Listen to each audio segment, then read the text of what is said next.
Olá, eu sou a Maria Emília do canal Edu Pontuação. Você já acessou o nosso canal no YouTube? Se inscreva, ative os sininhos das notificações, compartilhem com seus amigos e, claro, deixem o seu comentário. Eu sou a Fernanda. Hoje nós falaremos sobre o medo. O medo faz parte da natureza humana. É importante para o desenvolvimento emocional, principalmente das crianças. O medo não deixa de ser uma proteção. Você sabe, Fernanda, que inclusive nós estamos aqui hoje graças ao medo. Os nossos ancestrais, há milênios de anos, eles se mantiveram vivos frente a todas as adversidades, principalmente naturais, em função do medo. Ora, o medo nos auxilia na proteção da vida.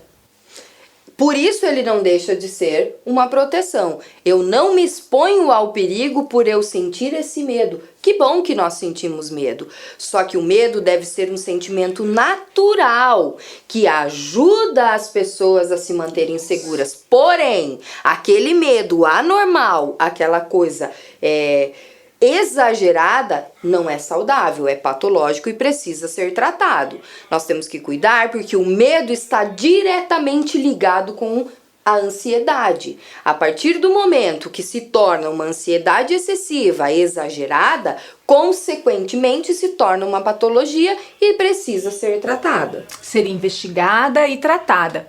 Mas claro, nós também temos que desmistificar o medo. Por vezes as pessoas se colocam numa situação em que ele é potencializado sem necessariamente ser uma patologia. Isso. Claro, abrimos parênteses para o que a Fernanda colocou aqui. Quando ele se torna exacerbado, quando ele se torna sem controle, aí é outra situação. Mas por vezes o medo é trabalhado de uma forma um pouquinho exagerada por algumas pessoas. E dentro da visão sistêmica, nós colocamos o medo como uma situação, para além da nossa manutenção de vida, que nós chegamos até aqui graças a isso, né, ao medo que os nossos ancestrais por décadas e décadas mantiveram, mas também a gente coloca como sendo muitas vezes um anjo de guarda. Um anjo de guarda que nos defende, né, frente aos perigos, mas um anjo de guarda que também traz algumas memórias que precisam ser revisitadas. Então, como a história dos nossos ancestrais, sem dúvida alguma, é uma história de medos e talvez mais medos do que nós passamos, justamente pela situação em que eles estavam, a sua realidade, as adversidades. Então, muitas das situações que eles vivenciaram e tiveram que enfrentar ficam marcadas no que nós chamamos de inconsciente coletivo do clã, da família. E aí, em algum momento, pode ou não, algum dos membros dessa família, desde tenra idade até a fase adulta, despertar uma forma de medo. E aí acontece aquelas questões de uma pessoa desenvolver um determinado medo, uma síndrome do pânico, que aparentemente para as pessoas que estão de fora é uma bobagem, mas não é. Não, a fobia, o medo exagerado antes da síndrome do pânico, a gente sempre inicia a investigação com as fobias. Fobia escolar, fobia social, isso são traumas, são medos que a gente vem trazendo e que de repente aparece de uma hora para outra. O anormal é não sentir medo. Não é mesmo? Se expor ao perigo, né? Essa é uma forma que dentro da constelação sistêmica a gente traz até com uma certa... o sujeito se coloca em risco devido a uma memória sistêmica e nós costumamos dizer, sem assustar ninguém, que essa pessoa está procurando a morte. Não é consciente, inconscientemente. Assim como aquela criança, Fernanda, que num dado momento começa a apresentar medo, sudorese para fazer, por exemplo, um teste, uma avaliação, uma prova. Pode ser, claro, do sujeito dela, ela pode ter tido alguma situação em sala de aula com a professora, alguma nota que ficou a desejar e ela se culpa. Pode acontecer isso, mas também pode ser uma memória ancestral que essa criança tenha despertado, né? A dificuldade em passar por provas, seja lá o que foi que esse antepassado passou. E existe também o medo do novo. As crianças têm o medo do novo. O medo do novo, nós adultos temos. Isso é uma coisa natural e principalmente por algo desconhecido. Isso. Outra coisa também que é importante salientar é que existem medos considerados normais. Claro, claro, sem dúvida. Esses medos normais são, vamos dizer assim, necessários. Necessários. Por exemplo, se eu não tenho medo de ser atropelado, eu vou atravessar a rua sem olhar. Consequentemente, eu vou ser atropelada. Então, esses medos são considerados normais. Porém, existem também medos que são colocados nas pessoas. Por exemplo, você já ouviu falar do homem do saco? Fernanda, na sistêmica, nós começamos a perceber que muitos de nós temos medos que são inexplicados, mas que foram justamente como você falou, plantados, colocados, muitas vezes impostos. Isso se transforma no decorrer da história da pessoa, desde a infância, vamos pensar no nome do saco, numa crença limitante, uma crença que te limita e pode chegar a níveis como, por exemplo, só como exemplo, o homem do saco, de eu ter medo na minha adolescência de me relacionar com amigos do sexo masculino, porque eu tenho a crença limitante do homem do sexo masculino ser algo um tanto misterioso e perigoso. O homem do saco às vezes é colocado pelos pais, pelas mães, pelas avós, pelos cuidadores, como a gente abordou em outros vídeos, até mesmo por uma questão de praticidade. Não vai lá fora, senão o homem do saco vai te pegar. Gente, inexiste isso. Esse é um grande problema que eu tinha quando eu era professora de educação infantil, que eu dizia, sabe o que é o homem do saco? É um homem que carrega um saco cheio de brinquedo. É um homem que carrega um saco cheio de comida. Entende? Então nós não temos esse direito. O que acontece é que é mais fácil para o pai e para a mãe, para quem cuida da criança, pôr o medo para a criança não passar daquele limite, para você continuar na sua, como que eu falo, no seu estado de conforto ali, e para você não ter que ficar correndo atrás dessa criança. Isso não é saudável. Esse medo lá na frente pode trazer traumas, pode trazer outras doenças, vamos dizer, patologias, que depois de um tempo que a gente vai começar a investigar, que a gente vai começar a verificar, que vai se dar conta do que causou para o seu filho. Aí talvez os desdobramentos já sejam mais comprometedores. Fernanda, em relação a essa questão dos pais, de manter o conforto e até a ordem, não entrando na especificidade histórica, mas quando nós estudamos as histórias das civilizações, se percebe que o medo é uma ótima ferramenta de manipulação e de controle das pessoas. Então, manter o controle. A maior prova disso é que antigamente o que os professores queriam que as crianças, que os alunos sentissem por eles? Medo. Por quê? Porque eles tinham que ter o controle da situação. Hoje, graças a Deus, está um pouquinho diferente essa situação aí. Isso. Mas ainda existe. Ainda existem professores, já que o nosso canal é Edu Pontuação, nós temos que também colocar algumas situações que o professor quer que o seu aluno sinta medo dele, porque ele tem que dominar. Aí a gente pode estar falando daquilo que falamos em outro vídeo, né? Sem esgotar aqui. Mas autoridade pedagógica e autoritarismo. Exatamente. Confunde. Exatamente. Confunde-se aí. Infelizmente, como falamos anteriormente. Isso mesmo. Existem medos também passageiros, de acordo com a faixa etária. Não se desesperem. A criança que tem medo do lobo mau, que tem medo de palhaço, que tem medo de andar de bicicleta quando está aprendendo, ou que tem medo de viajar sozinho sem os pais. São medos passageiros, são medos que surgem e passam. Saudáveis, certo? Agora, quando esse medo não consegue, a criança ou a pessoa, o adolescente, o adulto não consegue administrar, precisa de um olhar diferenciado. Porque paralisa. Exatamente. O medo paralisa. Então, pela perspectiva da pedagogia sistêmica, nós encaramos o medo assim. O medo é real, ele existe, ele é necessário, mas ele tem um limite, que é o limite justamente que você acabou de exemplificar, o limite do saudável. Quando ele ainda está naquela fase concernente às idades. Por um exemplo, não é incomum a criança, nós temos um calendário vacinal extenso, quando está naquela fase de 2, 3, 4 anos, começa a se dar conta que aquele local é o local das vacinas. Ele tem medo. Então, como você falou, Papai Noel, o Natal tá chegando, a criança quer ganhar presente, mas ela tem medo do Papai Noel. Tem medo daquele velhinho barbudo, simpático, mas que não é corriqueiro, não está no cotidiano. Não é comum ver uma vez por ano e ainda em algumas situações nem ver, dependendo.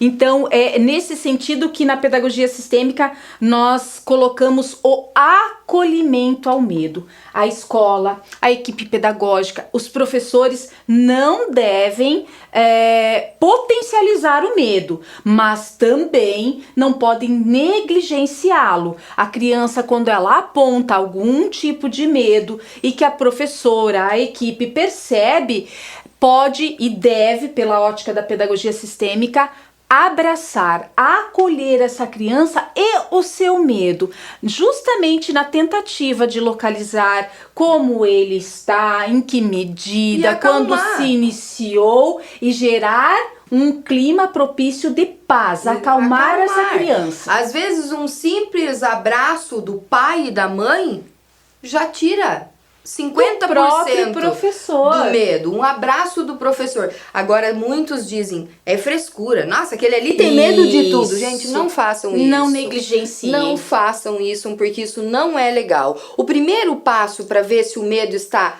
além da normalidade é a observação.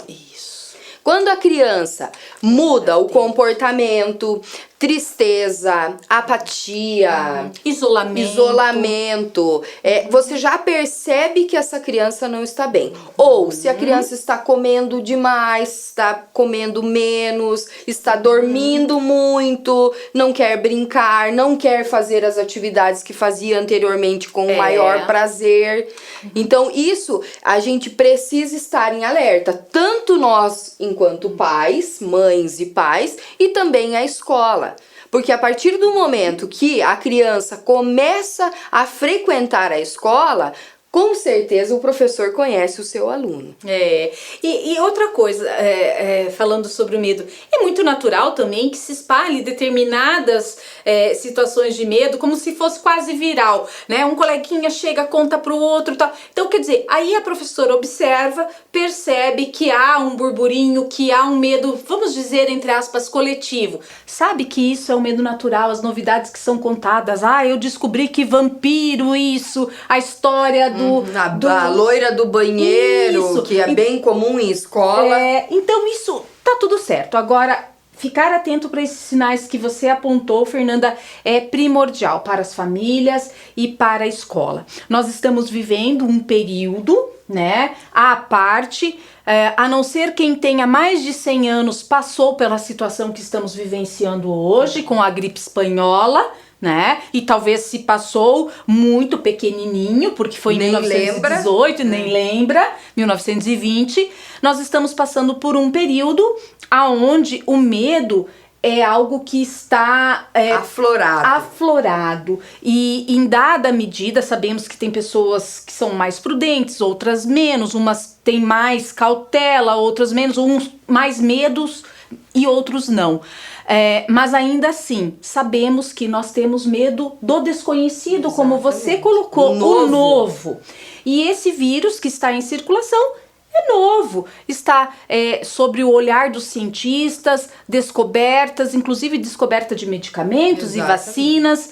Então também é um período para a gente ficar de olho nas nossas crianças, como já falamos em algum vídeo aqui no nosso canal, que nesse momento elas escutam. E a partir desse medo podem surgir outros medos. Aí nós temos que estar em alerta. Então, se a criança, o adolescente, o adulto tem uma alteração brusca ou exagerada no comportamento, gente, alerta. Alerta lá. Outra coisa também é quando começa a apresentar comportamentos agressivos. Se é uma criança tranquila e começa a apresentar esses comportamentos agressivos, alerta também. É uma das formas de reação ao medo. Outra coisa que é bem comum é o choro excessivo. chora por tudo, vai tomar banho, a água tá fria, chora, vai comer, não quer comer aquilo, chora, vai falar com a mãe, bate o dedinho, nem faz nada, chora. Também alerta. Porque a criança muitas vezes não sabe verbalizar o seu medo. Então qualquer situação é uma oportunidade para ele expor da forma como ele sabe. Como ele consegue. Chorando, como ele não consegue verbalizar, estou com medo da pandemia. Isso. Ele vai chorar. Ele vai bater, ele vai se trancar no quarto, ele vai ter umas mudanças de comportamento. Ele vai ter aqueles considerados surtos, né? De gritar, de chorar, de espernear. Sim. Porque ele não tem condições nem maturidade cognitiva para verbalizar o que de fato ele está sentindo. Exatamente o que sente. Tá? Outra coisa, muita agitação, inquietude ou dificuldade para manter a atenção, para assistir um filme, para fazer uma leitura, para realizar as atividades, também alerta, tá? Outra coisa, problemas escolares. É bem comum, vamos deixar bem claro aqui, eu enquanto psicopedagoga, eu vou deixar bem claro para vocês que existe a falta de estímulo, que é proporcionado por quê? 3 fatores atualmente. O primeiro deles, por não ter o incentivo e a importância não ser dada pelos pais. Pelos pais em casa. Tá? O segundo é por ter realmente alguma dificuldade. Sim. Seja ela de qual ordem for. Exatamente, busquem ajuda. E a terceira é porque eles estão por aqui de assistir essas aulas online. Eles querem interagir com os amigos, eles querem brincar, eles querem ir para a escola. Então, nós temos que ficar em alerta. Esses problemas escolares, eu diria que nós podemos analisar eles em 2 ou 3 etapas, em momentos, horários e dias diferentes. Também a gente tem que cuidar com a regressão da fase que a criança se encontra. Isso é bem comum. Principalmente quem vai ter um irmãozinho, que também tem medo que o pai e a mãe não vão gostar mais dele, que vão gostar mais do irmãozinho. Isso também atrapalha e gera medo. Também nós temos que ficar em alerta. A criança que não chupa mais chupeta, o irmãozinho nasce, quer chupar chupeta. Claro que é um processo natural, mas se não passar, alerta também, tá? Outra coisa, a saúde prejudicada. Isso é uma das coisas que eu sempre pergunto para Maria Emília. Maria Emília, o que significa isso? Ter dor de garganta, ter herpes, ter... O emocional da gente é tudo. Perfeito. É tudo. Principalmente quando não há uma causa biológica. Perfeito, Fernanda. A gente sempre coloca pela ótica sistêmica, né, das constelações sistêmicas familiares, que antes de adoecermos, antes de apresentarmos algum sinal, seja ele físico ou emocional, de ordem psíquica que seja, nós já adoecemos muito antes em outros planos. Nós já fomos martirizados pelos nossos pensamentos, nós já fomos massacrados pelos nossos medos. Exatamente. Né? Nós já fomos leais a determinadas memórias transgeracionais, ou seja, sem querer, inconscientemente, dos nossos ancestrais. Então, quer dizer, quando acontece de um medo exacerbado surgir e os pais... E a gente entende isso, aconteceu do dia para a noite.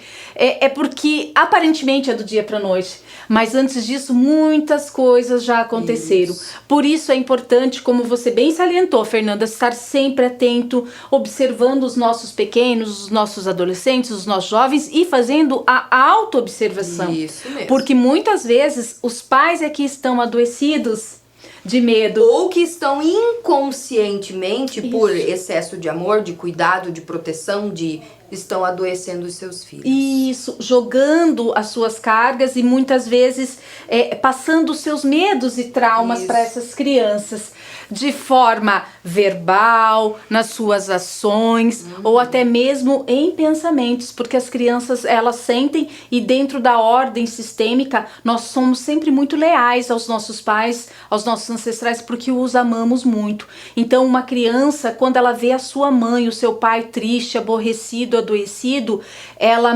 inconscientemente quer se colocar no lugar desse pai, como se dissesse, eu te ajudo a carregar essa tristeza, essa dor. Então, aí também tem que ficar atento a uma autoavaliação. Até porque, né, Maria Emília, a criança também capta energia. Capta. Você não precisa falar que Não. você está triste. O professor não, o pai e a mãe não precisam falar que estão tristes. O professor não precisa falar que está triste. A criança já percebe. E essa saúde prejudicada é o corpo falando pela pessoa. O corpo fala, Fernanda. O corpo pede ajuda. Então, nós temos que cuidar bastante, nós temos que valorizar, não supervalorizar, mas nós temos que valorizar, acolher, como que fala? Abraçar, cuidar, zelar, né? Isso. E outra coisa bem importante que eu falo aqui, que a participação e o apoio dos pais neste momento é fundamental. Não fiquem achando que os filhos de vocês estão com excesso de frescura ou que tem medo de tudo. Se é um menino, é porque é viadinho. Se é uma menina, é porque é muito fresca. Gente, não façam isso. Vocês não sabem o que isso pode causar lá na frente na vida do seu filho. E se for o caso, o diálogo, o apoio, a compreensão, a comunicação, o carinho, o amor, eles também curam. Curam, sem dúvida alguma. Eu sempre digo que esse é o processo. O amor e o acolhimento das dores, das emoções, das coisas boas. Aqui estamos falando do medo, mas acolher tudo, como ele é, como a sua criança se apresenta, o que ela traz. Esse é o elemento central. E também, quando se percebe, contar com o auxílio dos profissionais qualificados. Hoje nós temos vários profissionais que atuam aí na questão emocional. Nós temos, eu sempre falo, valorizo e indico o psicólogo. Né? Eu acho a psicologia fantástica para trabalhar com traumas, medos, inseguranças, incertezas. Eu digo que fazer terapia é qualidade de vida. Perfeito. Certo? E eu também, a gente também hoje tem terapias alternativas. As terapias complementares, como a constelação sistêmica familiar, ela é uma terapia que tem também como objetivo dar suporte nesses processos. Quando o sujeito, por meio, por exemplo, de uma autoavaliação, percebe que está com um medo exagerado, que precisa olhar melhor para isso. E aí o caminho é esse. O mesmo caminho que aconselhamos dentro da pedagogia sistêmica. Acolher, dialogar com o seu medo, evitar. Dialogar com o seu medo. Por que você sente esse medo? O que aconteceu? Alguém lhe falou algo? Você está precisando de algo? Ele é real, ele é importante. Então, dialogar com o medo significa que eu estou olhando com atenção, sem preconceitos, com amorosidade, com acolhimento, evitá-lo, ou seja, evitar o medo ou contrapô-lo. Não, ele não existe. Isso não é o pior real, caminho. Não, é o pior caminho. O ideal é ser coerente, né? E compreensivo. Com muita amorosidade. A compreensão exige essa amorosidade. Exatamente. Eu quero só finalizar aqui, Maria Emília, acho que você já ouviu e concorda. A dor faz você mais forte. O medo faz você mais corajoso. Mais corajoso. E a paciência faz você mais sábio. E o amor faz o mundo e as relações muito melhores.